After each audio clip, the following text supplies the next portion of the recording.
Hi everybody, Eric Wilson with ISO Health Incorporated. This is our fifth video in our life insurance series.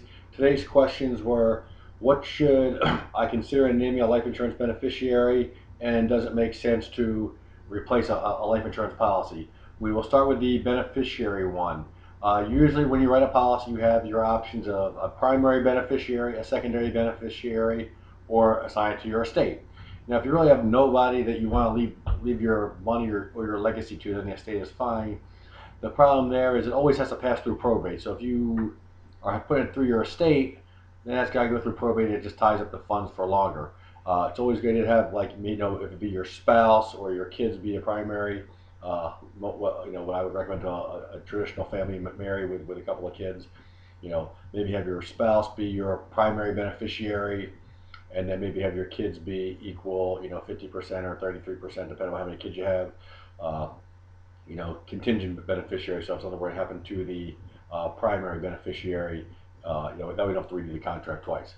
You can always do the estate, but again, it gets held up. If it's going to be, if beneficiary is going to be your alma mater or your church, that's fine too. Just make sure you specify that in there. It just simplifies the process later. You can always change your beneficiary as well. So you can put a beneficiary down today and change it next week or next month or next year, whatever, as your needs change. So sometimes that's just an easy thing to think about.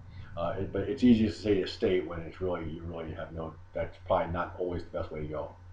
The second is, does it make sense to replace a policy? That's a great question, especially when you're talking about term life, because with term life, you're set for the term. Your needs can always change. But if you bought your term life policy, say 5 years ago, they now use different mortality tables than they used to. People are living longer, so you get a lower. You can oftentimes get a lower rate now than you could 5 or 8 years ago, even though you're 5 or 8 years older, because they anticipate the longer lifespan. So it always makes sense to at least look at it.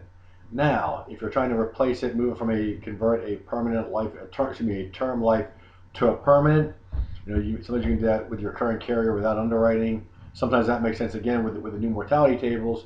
Sometimes you can say, you know what, I had a $500,000 policy. My kids are older. My house is almost paid off. I don't need a $500,000 now. Now I need $250,000. So you can go through that, and again, you get a significantly lower rate, not only because it's a lower death benefit, but because of the new mortality tables. So sometimes, yes, it does make sense to replace a policy. It never hurts to at least look.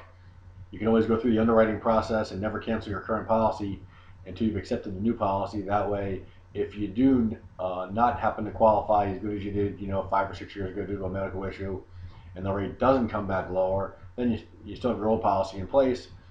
Whereas if you cancel, then you could be stuck. But never hurts to look. Good idea to always look at it. Every couple of years. I usually, on a term life policy, tell my clients I'm going to call them again in 20 months to at least have a conversation.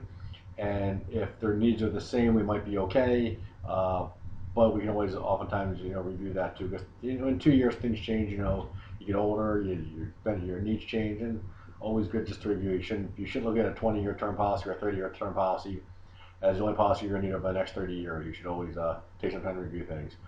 Again, answers to all these questions on my website, www.isellhealth.com. Make it a great day. Thanks. Bye.